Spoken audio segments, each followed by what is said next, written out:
The movie begins on a large deserted island in the middle of nowhere. The isolated area is surrounded by a vast ocean that borders its sides with no means of escape. A young woman named Zoa wakes up stranded on the island's shores with no recollection of what happened in the last 12 hours. Frustrated, she explores the island, searching for any sign of human life. A few minutes later, Zoa finds an empty bottle lying on the sand. On picking it up, she gets a flashback to the events that led to her isolation. The scene suddenly shifts to 1 week ago when it all began. Back in the city, Zoa returns home after a long day of work and exchanges pleasantries with her younger sister Gabby. Moments later, she settles into bed and is stunned to receive a strange message from an unknown number. Zoa is immediately suspicious of the text, but goes against her instincts and decides to reply to the mystery number. Upon questioning, the anonymous texter reveals that they are the correspondent of a new beverage company named Eden and informs Zoa that she has been selected to attend the company's launch party. The mystery texter explains that the event is an all-expenses-paid trip to a remote island and promises to be a lot of fun. Zoe is fascinated by the offer and quickly welcomes it as she grins at the idea of attending a free island party. Her Nigerian prince will probably even greet her when she arrives. However, before accepting the offer, the correspondent tables a set of guidelines that she must follow. 1. Do not reveal the event's location to a second party. And 2.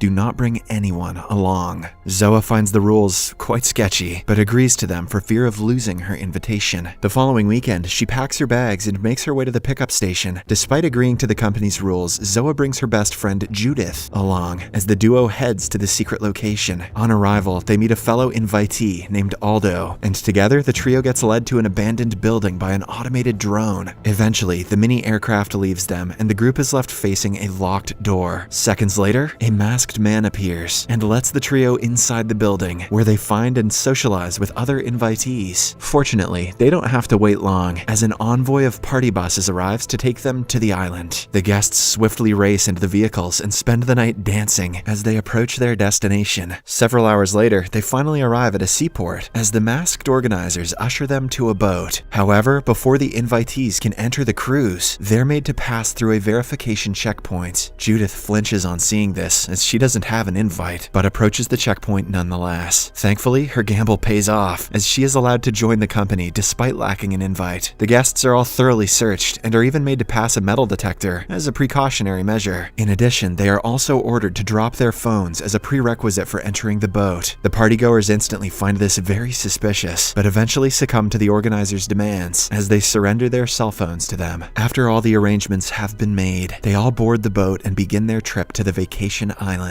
About an hour later, they finally arrive at their destination and are each given a wristband by the ushers. Once settled, they begin partying and spend the night drinking and dancing. During the event, Zoa runs into a guy named Daniel, and the duo instantly hits it off. Amidst the festivities, the head organizer Astrid makes a grand announcement. She reveals that 100 guests were invited to the launch party. However, the beverage company randomly selects only 5 of the 100 attendees to try their new energy drink. The selected candidates include Africa, Ebon, Charlie, Aldo, and Zoa. The 5 guests are individually handed the mystery drink, and each one quickly gulps it and returns to partying. Meanwhile, Judith searches the crowd for Zoa and eventually finds her way to a tent on the island's shores. There, she sees 2 of the organizers attacking and drowning a man in a water barrel. She is instantly spooked by this and races off to continue her search for Zoa. On the other end of the island, Zoa, having a terrible reaction to the mystery drink, wanders in a circle as she hallucinates. She eventually makes her way to the top of a high cliff and is seconds away from falling when a strange man appears and saves her. Zoa continues hallucinating and shortly after, passes out as she spends the night asleep on the cliff. Right then, we return to the movie's start. Zoa wakes up alone and wanders the island in search of any inhabitants. Fortunately, she finds the other 4 hand-picked guests who tried the mystery drink, and together they explore the island for clues. After hours of searching, they realize the rest of the guests have left on the boat, thus leaving them alone on the island. As they try to figure out their next move, a drone appears, which leads them to a mansion on the opposite end of the island. island. There, they are shocked to discover a village of island inhabitants governed by Astrid, the head organizer. She welcomes the stranded group to the modern civilization and explains that they were unfortunately left behind by the company's boat. However, she assures them of the vessel's return and offers them a place to live while they wait. Zoa is relieved to hear this, but is left worrying about Judith. Meanwhile, each of the 5 guests is deployed to a different apartment where they share the space with the other inhabitants. Zoa swiftly makes her way to her allocated apartment and meets her new roommates Claudia and Nico, who turns out to be the strange guy that rescued her the night before. Zoa thanks him for coming to her aid, and the duo instantly hits things off, while a quiet Claudia merely stares at them from a distance. The following day, the group inquires about the boat's arrival. Much to their dismay, they are informed that the boat can't land ashore as the tides are too strong. Though disappointed, most of them believe this and enjoy their stay on the island. However, a distrustful Aldo grows suspicious of the island's activities and becomes weary of the organizers. In the following scene, Zoa spots one of the island's inhabitants named Orson and finds him eerily familiar. Upon pondering, Zoa realizes that he was with Judith on the night of her arrival. Concerned, she closely follows and questions him about Judith's whereabouts. However, Orson denies meeting Judith and displays an aggressive nature, which makes Zoa even more concerned about her friend's safety. Moments later, Orson walks away while Zoa runs to the central mansion. There, she is shocked to see all the island's inhabitants engaging in a therapy exercise. Upon her arrival, Astrid spots and invites her to join the exercise. A skeptical Zoa is hesitant about joining the program, but with some cajoling, eventually agrees to do it. The head organizer asks Zoa a series of questions about her childhood, her family, and her past trauma, causing her to reveal some of her deepest secrets. It turns out that Zoa had a rough childhood, as her mom was a heroin addict, while her dad was absent for most of her life. Hence, she was single-handedly tasked with caring for her younger sister Gabby. At the end of the session, Zoa feels relieved as Astrid hugs and comforts her with a slew of kind words. The next morning, the group is informed that the boat will arrive the following day to take them home. The guests are pleased to hear the news, but Aldo remains suspicious of the inhabitants and decides to leave the island on his own terms. Meanwhile, the rest of the group mingles and settles seamlessly with the locals. Zoa quickly gets attached to Nico, while Iban shares a bond with a resident after the duo plays a melancholic piece on a piano. That night, Astrid and her husband Eric throw a farewell party to celebrate their guests' impending departure. While the rest of the islanders party all night, Aldo plods the terrain and discovers a cargo boat offloading shipment at the shores. Aldo takes this as his chance to escape and rushes back to the party to inform the others. He only manages to find Charlie and tells him about his plan. However, an intoxicated Charlie dismisses him, leaving Aldo with no choice but to escape alone. He swiftly returns to the island's shores and swims to the boat. Once aboard, he hides amongst the cargo and heaves a sigh of relief as he falls asleep. Hours later, Aldo is woken up by the sound of the boat's engine failing. He quickly makes his way to the upper deck and is startled to find one of the islanders staring at him. On her instruction, Aldo falls to his knees and fearfully stares at her. Without hesitation, she whips out a gadget and uses it to pierce Aldo's skull, thus instantly killing him as she returns with his corpse to the island. Right then, it is revealed that the island and its inhabitants are all members of a cult, with Astrid being their leader. She instructs the locals to entice the guests with their charm to have them remain on the island forever. The next morning, Zoa freshens up as she prepares for the boat's arrival. Excited to return home, she heads out in search of her fellow guests. However, she quickly discovers that Aldo is missing and informs the others. On hearing the news, Charlie recalls his encounter with Aldo the previous night and tells Zoa about his escape plan. The revelation greatly troubles Zoa and makes her wary of the locals, as she increasingly anticipates her departure from the island. Meanwhile, Astrid's plans to charm the guests into staying were already in action. Due to the locals' influence, Africa and Iban decide to remain on the island and each sign a contract binding them to the cult. Back in the city, Gabby worries about her sister's disappearance and enlists the help of their addict mother. Fortunately, the duo gets in touch with a police officer who files a missing person report on Zoa. However, this doesn't accomplish much, as the police fail to take proactive steps to find her. Frustrated, Gabby tries to convince her mother to take a more drastic approach, but is merely ignored. Gabby swiftly reaches her breaking point and checks Zoa's room for clues about her whereabouts. There, she finds her phone and sees a text from a guy named Daniel, who happened to meet Zoa on the Eden trip. Daniel recounts his encounter with Zoa and tells Gabby all about the invite and the journey to the deserted island. Gabby is intrigued by this and eventually schedules a meeting meeting with Daniel in hopes of finding her sister. In the following scene, the islanders reconvene for their periodic therapy session. This time, Charlie is handpicked to share his story. Just like Zoa, he is initially skeptical about joining the session, but is eventually coerced by Astrid to open up. Charlie talks at length about his estranged relationship with his family, especially his mother, due to the loss of his baby sister. It turns out that she died in a drowning accident when they were kids due to his negligence. Hence, his mother has hated him ever since and hardly ever spoke to him. Hearing this, Astrid consoles Charlie. However, before she can continue the session, Zoa sees through her antics and has a fiery outburst. She calls Astrid out for manipulating them into staying and accuses the locals of lying about the boat's arrival. Eventually, Nico pulls an angered Zoa away from the group and asks her to meet him later that night if she wishes to discover the truth about the island. Zoa is perplexed by his explanation, but agrees to see him later that day. At nightfall, Nico leads her to an underground cave and shows her a corpse lying on a wooden structure. Upon inspection, Zoa is horrified to discover that the dead body on the pile is actually Judith's. The episode ends with Zoa erupting into a scream as tears trickle down her cheeks. To see what happens next, watch the second part in Series Recapped.